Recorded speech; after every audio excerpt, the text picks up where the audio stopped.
میں آج پاکستان نیوی کو اس شپ لفٹ اینڈ ٹرانسفر سسٹم اس کی انوگریشن پہ آپ کو میں آج خاص طور پہ مبارک دیتا ہوں، خراج تحسین پیش کرتا ہوں۔ مجھے بڑی خوشی ہوئی کہ ہم اب ٹیکنالوجی کی فیلڈ میں آگے بڑھ رہے ہیں۔ میں نے اس اوکیزن پہ، کیونکہ میں پاکستان کے ساتھ ساتھ ہی بڑا ہوا ہوں، تو میں یہ ضرور کہنا چاہتا ہوں کہ ہمیں جس طرح ہم آگے بڑھ رہے تھے ایک وقت پہ، ہم اس تیزی سے اپنے پوٹینشیل کے اوپر نہیں پہنچے۔ جو پاکستان آج سے 50 سال پہلے جو اس کا پوٹینشیل تھا، جو دنیا میں جس طرح ہمیں دیکھا جاتا تھا اور جس طرح ہم دنیا کو دیکھتے تھے، وہ جس ٹریجیکٹری پہ پاکستان اوپر جا رہا تھا، مجھے بھی اور بھی میری جنریشن کے پاکستانیوں کو بہت افسوس ہوتا ہے کہ ہم اس پوٹینشیل پہ نہیں پہنچ سکے۔ اور اس کی بہت بڑی وجہ یہ تھی کہ ہم بجائے اپنے پوٹینشیل کے اوپر اعتماد رکھتے ہوئے، اپنے پیروں پہ کھڑے ہو کے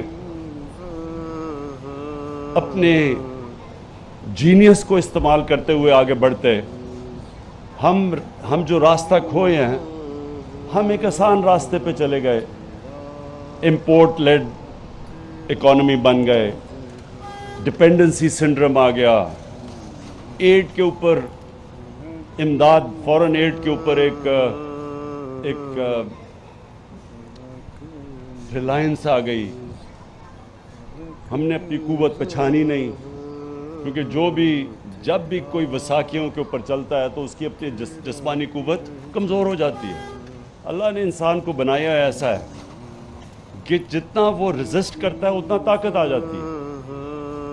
یہ اللہ نے انسان میں یہ صلاحیت دی ہے کہ اگر میں ایک بڑا بوجھ اٹھاتا رہوں اپنے بازو سے، میرا بازو مضبوط ہو جائے گا۔ میں اس کو نہیں استعمال کرتا، وہ بالکل سکڑ جائے گا۔ تو قومیں بھی ایسی ہی ہوتی ہیں۔ قومیں جب اپنے پیر پہ کھڑی ہو جاتی ہیں اور فیصلہ کرتی ہیں کہ وہ سب کچھ خود کریں گی، اللہ قوم کو مضبوط کر دیتا ہے۔ میں مدینہ کی ریاست کی اس لیے لوگوں کو مثال دیتا ہوں کہ وہ دنیا کی تاریخ میں ایک ایسا ماڈل تھا جس ماڈل کے اوپر وہ لوگ جن کی حیثیت ہی کوئی نہیں تھی، عربوں کی حیثیت ہی کوئی نہیں تھی دنیا میں، کیونکہ 2 سپر پاورز تھی۔ اللہ ہمیں حکم کرتا ہے کہ نبی صلی اللہ علیہ وسلم کی زندگی سے سیکھو۔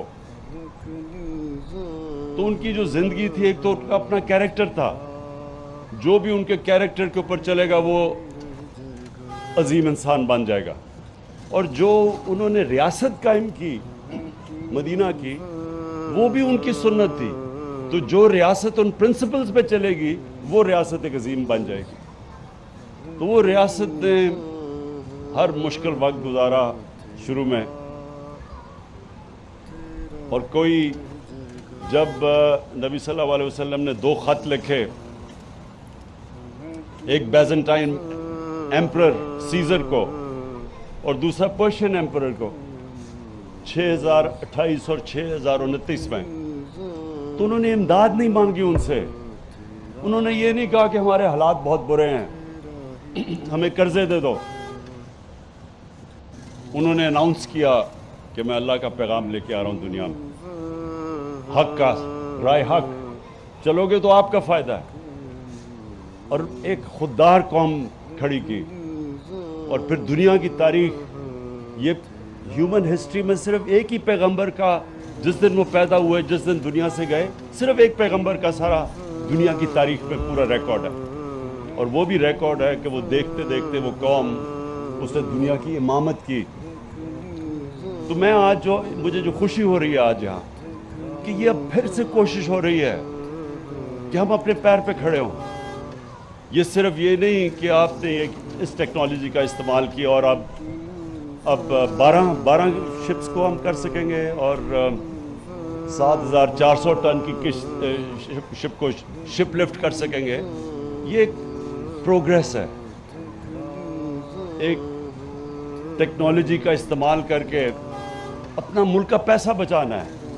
جو آپ نے کہا کہ یہی چیزیں باہر آئی گیس باہر جانا پڑتا ہوگا آپ کو, تو وہ جو پاکستان میں کریں گے, ہمارا فورن ایکسچینج, ہمارے ڈالرز بچیں گے, اور پھر انشاءاللہ آپ یہ سروسز اوروں کو بھی دیں گے. یہ جیسے جیسے ڈیولپ ہوگا اوروں کو بھی سروسز دیں گے, اس سے بھی ہم پیسے فورن ایکسچینج کمائیں گے. اس وقت پاکستان کا چیلنج کیا ہے؟ پاکستان ایک تو صحیح راستے پہ لگ گیا, اللہ کا کرم ہے کہ ہمارا جو اتنا بڑا خسارہ تھا کرنٹ اکاؤنٹ, جس کا مطلب کہ ڈالرز جو پاکستان میں آ رہے تھے وہ کم تھے اور جو ہمارے ملک سے باہر جا رہے تھے وہ زیادہ تھے, ریکارڈ خسارہ تھا, تو وہ تو کم سے کم پہنچ گیا. لیکن آگے چیلنج یہ ہے کہ جیسے جیسے ہماری اکانومی اب تیزی سے آگے بڑھ رہی ہے تو وہ پریشر پڑنا شروع ہو گیا ہمارے کرنٹ اکاؤنٹ پہ, یعنی ڈالر ملک سے زیادہ باہر جا رہے ہیں بنسبت جو ملک کے اندر آ رہے ہیں. تو یہ جو آج آپ نے جو کیا, اور انشاءاللہ یہ سروسز آپ بیچیں گے آگے, تو انشاءاللہ اس سے بھی ہم ڈالرز کمائیں گے. اور ہم نے اب ہر وہ چیز کرنی ہے جو اپنی ایکسپورٹس کو ہم نے پروموٹ کرنا ہے, اوورسیز پاکستانیز کو انکریج کرنا ہے کہ وہ ریمیٹنسز بینکنگ چینل سے بھیجیں, پیسہ بھیجیں جس سے ڈالرز پاکستان میں آئیں. فورن انویسٹمنٹ کو ٹریک کرنا ہے ہم نے, تاکہ ملک میں باہر سے انویسٹمنٹ ہو اور پیسہ باہر سے آئے اندر. اور پھر منی لانڈرنگ روکنی ہے, جو ہم پوری کوشش کر رہے ہیں. اب منی لانڈرنگ روکنے کا مطلب کہ اس ملک سے ڈالرز غیر قانونی طور پہ ملک سے باہر نہ جائیں, جس کو منی لانڈرنگ کہتے ہیں. اور جو ہمارا ہی نہیں, عام ڈیولپنگ ورلڈ کا سب سے بڑا مسئلہ یہ ہے کہ وہاں بھی ان کے کرپٹ صاحب اقتدار ملک سے پیسہ چوری کر کے باہر بھیج دیتے ہیں. یہ ہمارا بھی نہیں ہے, ساری دنیا جو غریب ملکوں کا مسئلہ ہے, وہ روکیں. اور پھر امپورٹ سبسٹیوشن کریں, جو چیزیں ہم امپورٹ کرتے ہیں وہ پاکستان میں پروڈیوس کریں. تو یہ ہمارا ڈائریکشن ہے اس ملک کا, اور انشاءاللہ اس کے اوپر ہم نکل چلے ہیں. اور آج جو مجھے سب سے زیادہ خوشی ہو رہی ہے, امجد نیازی ہمارے نیازی ہیں, حالانکہ میاں والی سے نہیں ہیں, ہوشیارپور سے ہیں آپ, لیکن مجھے خوشی سب سے زیادہ یہ ہے کہ آپ نے اس طرف قدم اٹھایا ہے, اور اس لیے میں آج بڑا فخر محسوس کر رہا ہوں. اور اس انوگریشن پہ میں اپنے وزیروں کو بھی لے کے آیا ہوں, اور میں آج آپ کو خراج تحسین پیش کرتا ہوں.